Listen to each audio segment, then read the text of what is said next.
the Porsche Taycan. It's the one where people can go in. So billions of people. Here's a white one. Looks great in white. Looks really nice in white. The rims are awesome. I love those rims. Look at the beautiful rims.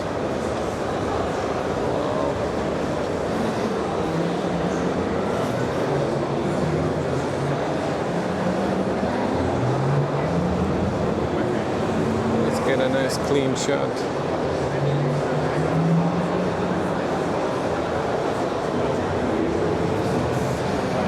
Ooh, boys. Yes, everybody's complaining about the turbo word, but that's what Porsche used for their cars of the Sportier. That's fine. Yeah, and then behind the glass, special people can go. Not me. I'm not a special person. Ooh, is this the... Oh, it's a great idea. You can see the use and see the interior of the Taycan. It's a great idea. Woohoo. It is one great idea. And look at the colors, combinations. Oh, I tried the configuration of the Taycan, and oh my God, millions of choices. And costs a fortune. Zoom in a bit.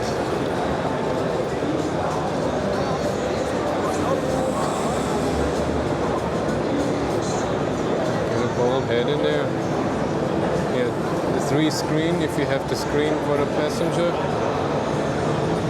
In here the finished car. It's busy. Ooh, different rims. It's pretty long. Well, 4-seater, so of course it's long. It's just way too expensive. Way too expensive. The white looks good.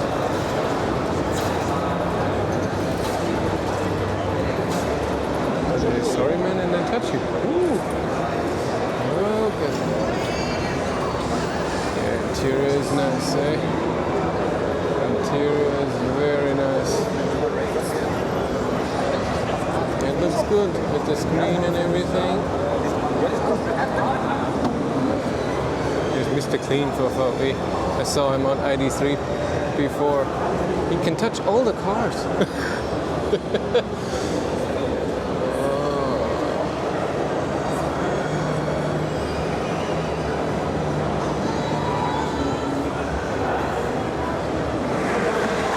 So here we have the Porsche Taycan.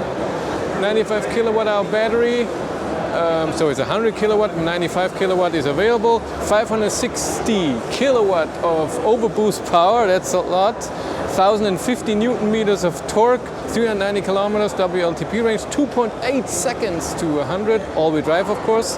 11 kilowatt AC charging, 270 kilowatt and DC charging, the 800 volt system, and looks great and amazingly expensive. I went through the configurator of this car and you can configure everything you can imagine. I mean, every little trim, every little, even if it says Taycan on the side or not, and it's expensive. Oh my God, every little detail. But looks nice, especially with the white rims. If you're into this, here we have Lamborghini. Very special cars. Only a few people can go in there. You have the Hurricane Spider, I guess so, the Urus, and that's some new whatever car. I don't even know if it's electric or part electric hybrid. God, it's bright in here.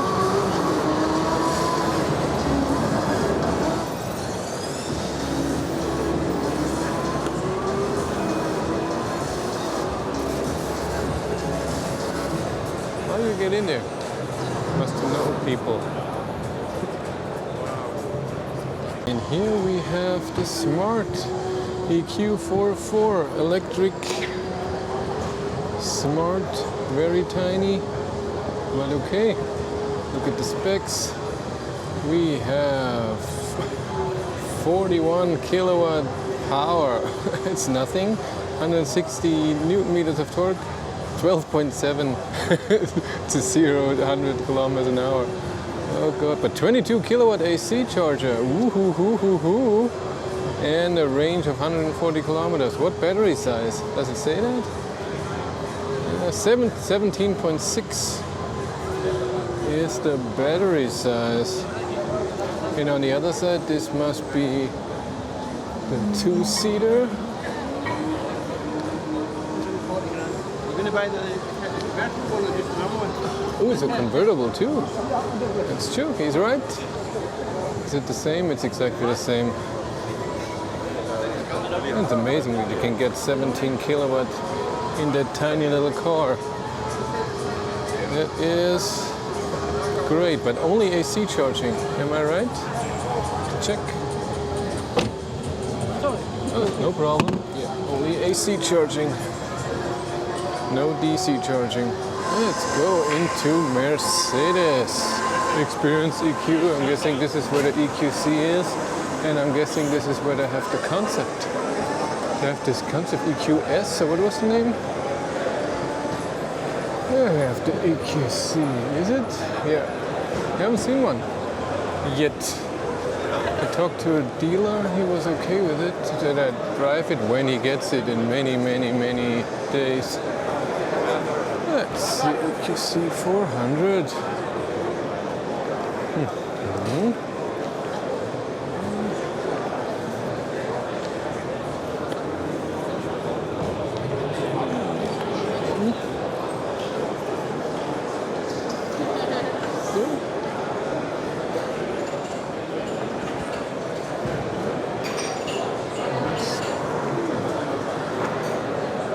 Yeah, it's a massive car.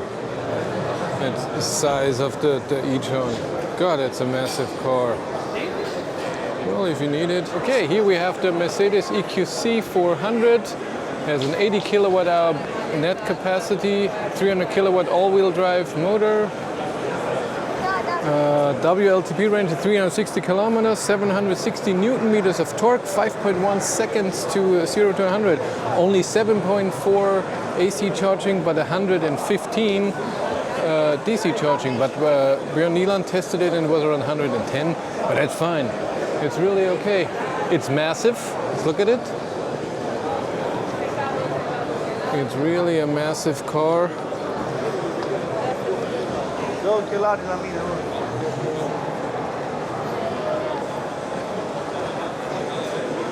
Yeah, you can't see it. It's not very good presented.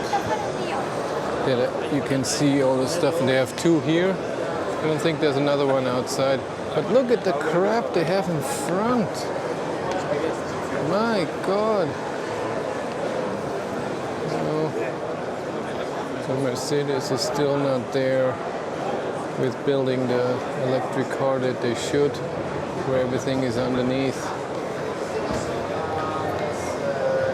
On the inside we have a nice screen and a gesture pad, the typical stuff, and the two screens.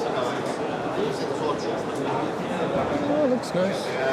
Of course, memory seats, seat heaters on the side. Ooh, don't want to do anything. Ooh, and it has those nice things for the charge port. Oh, that's nice. I like those.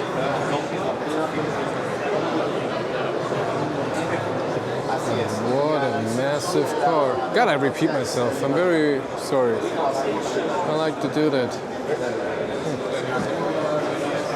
What I already noticed is that I've been now at the VW group with what they have, Porsche, Skoda, Seat, blah blah blah, Lamborghini, and here at Mercedes I feel the same thing. They're pushing the electric. You can just notice that. You can really notice it, that electric has a special thing. Before it was on the side and the main cars were somewhere in the middle, but now electric is important.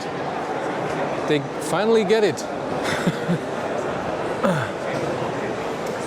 I mean, look at this. This is all the normal cars, and there are many, of course, but the Experience EQ, look at that. They just present them in a different way. It's something special.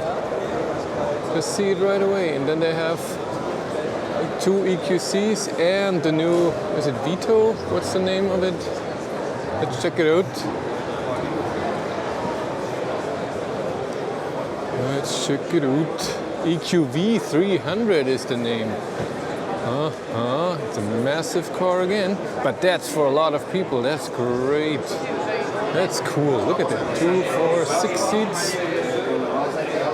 It's a big thing. Whoa, and luxurious too. There's a lot of stuff fitting in there. And normal dial is not a screen, but a screen in the middle. In the touchpad is there. It's more like transporter.